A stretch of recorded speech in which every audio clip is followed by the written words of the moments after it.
Presiden Prabowo Subianto mengingatkan sejarah peradaban yang sukses menunjukkan tidak ada negara yang berhasil tanpa pemerintahan yang bersih.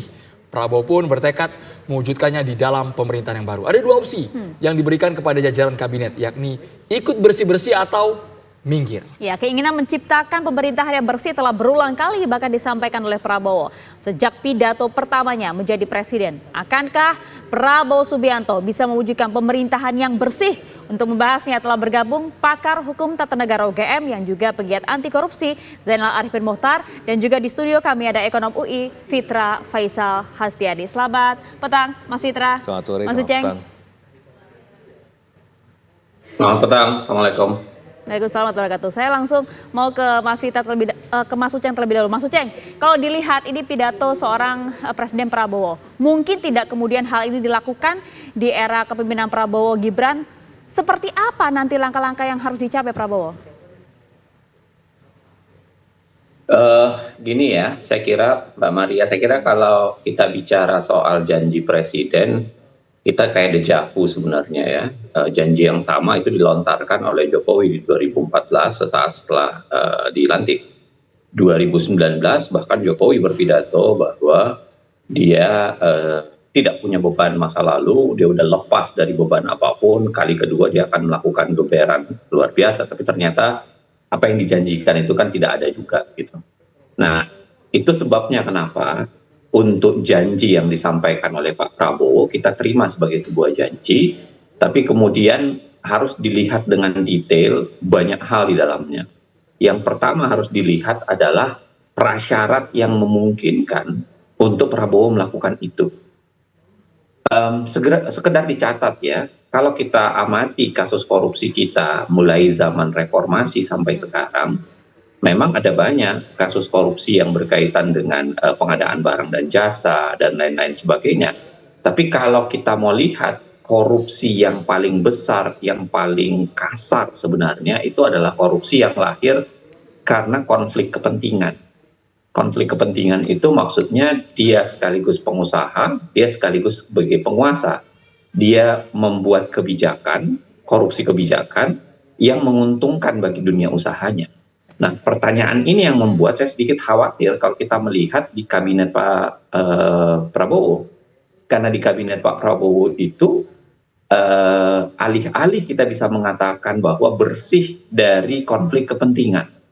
Kita bisa lihat bahwa beberapa pejabat di antaranya orang yang memegang atau kemudian yang mengalami konflik kepentingan paling tidak 10 tahun terakhir dan sangat mungkin kemudian untuk berlanjut ke depan. Bang Uceng. Makanya saya mengatakan tidak cukup sebenarnya dengan kata-kata, tapi juga harus melihat prasyarat yang memungkinkan untuk melakukan upaya itu. Itu yang pertama.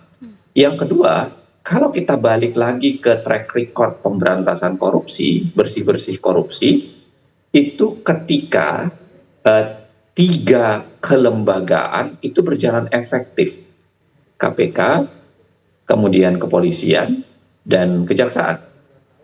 Mohon maaf ya bagi saya, ketika kepolisian masih mengalami proses politisasi atau kemudian melanjutkan cara yang dibangun oleh Pak Jokowi sekian lama, itu dilanjutkan begitu saja, begitu juga kejaksaan, sedangkan KPK-nya sedang mandul, itu yang membuat sulit untuk mempercayai bahwa secara perspektif institusional ada kemungkinan akan bangkit nih pemberantasan korupsi. Bang Uceng. Itu yang membuat saya ingin mengatakan bahwa prasyarat kedua ini agak berat. Masih ada lagi nih, tapi monggo silakan. Oke, sebelum ke prasyarat berikutnya Bang Uceng, kita tarik dalam, ini belum genap 1 bulan, tapi sudah ada puluhan kasus yang diklaim terbongkar di era kepemimpinan Prabowo Subianto. Nilainya juga fantastis Bang Uceng.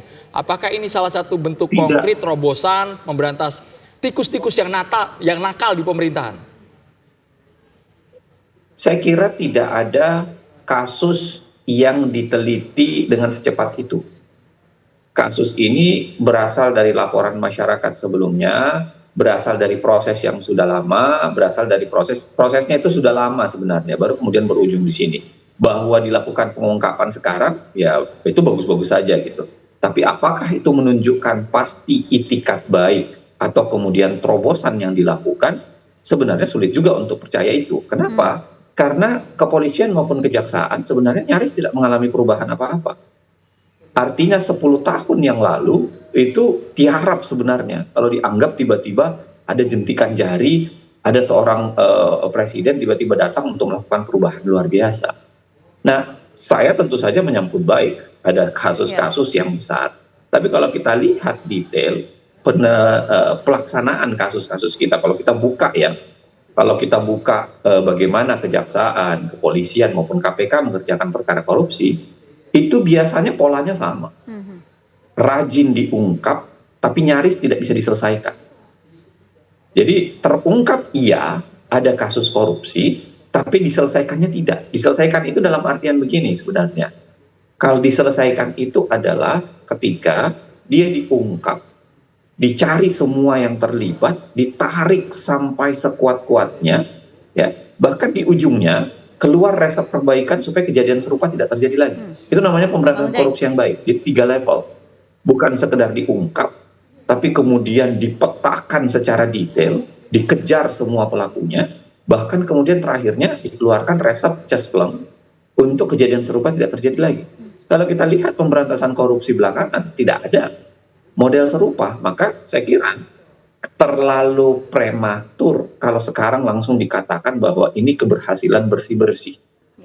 Paling tidak menurut saya, itikat ini masih harus dilanjutkan. Kalau memang iya, lalu kemudian ada pembuktian yang lebih kuat, khususnya saya kira menghilangkan yang namanya konflik kepentingan di internal pemerintahan, lalu kemudian menghilangkan kalau kita lihat sendiri di kabinet Pak Prabowo sendiri ada beberapa orang yang kita tenggarai bermasalah dan lain-lain sebagainya, itu dibersihkan. Jadi plus pada saat yang sama yang baik lah ya Mas Uceng ya kalau kita percepatan. lihat ya. Itikat awal yang baik akan kemudian bersih-bersih. Tapi bagaimana kemudian Bang Fitra kemudian melihat hal ini Bang? Mungkinkah kemudian hal ini dilakukan? Kalau dari kacamata Anda sebenarnya seberapa besar sih memang dana pemerintah yang bocor hingga kemudian Presiden Prabowo sebegitu marahnya? Iya, Pak Prabowo ini sebenarnya menjalankan nasihat orang tuanya, Prof. Sumitro. Prof. Sumitro di tahun 60-70-an sudah menyatakan bahwa ada economic inefficiency, ketidakefisienan perekonomian antara 30-40%. Itu yang kemudian bagi banyak pihak yang kemudian melihatnya sebagai kebocoran. Dan itu kalau kita lihat secara konsisten dari tahun 2014, 2019 sampai kemarin 2024, Pak Prabowo dalam kampanye selalu bicara mengenai kebocoran 30-40%. Nah, economic inefficiency inilah yang kemudian harus diberantas. Ketika itu inefisien, berarti ini menjadi semacam tampilan muka untuk para koruptor untuk kemudian mengambil illicit atau uang-uang yang memang pada akhirnya ya tidak efisien, ya tidak ada yang tahu ini punyanya siapa gitu. Kalau kita bicara mengenai kualitas belanja saja misalnya ya, di tahun 2023 tahun yang lalu itu berdasarkan sistem akuntabilitas instansi pemerintah itu ada 122 triliun inefisiensi ya dalam kualitas belanja. Kita belum bicara korupsi ya, itu baru bicara inefisiensi. Ujungnya korupsi ya mungkin aja gitu kan. Tapi coba lihat 122 triliun ini hasil dari defisit fiskal 1,65%. Jadi bayangannya begini, 1,65% defisit. Jadi kan kalau kita ada penerimaan, ada pengeluaran, gitu kan. Kalau misalnya pengeluaran lebih banyak, berarti kan defisit. Nah, tahun 2023 1,65% besarnya dari total GDP kita. Nah, tapi itu yang paling efisien ternyata 1,65%. Biasanya itu di atas 2%. Sebagai perbandingan tahun 2016 itu defisit fiskal kita 2,7%. Dan pada saat itu inefisiensinya berdasarkan laporan Sakip itu 493 triliun.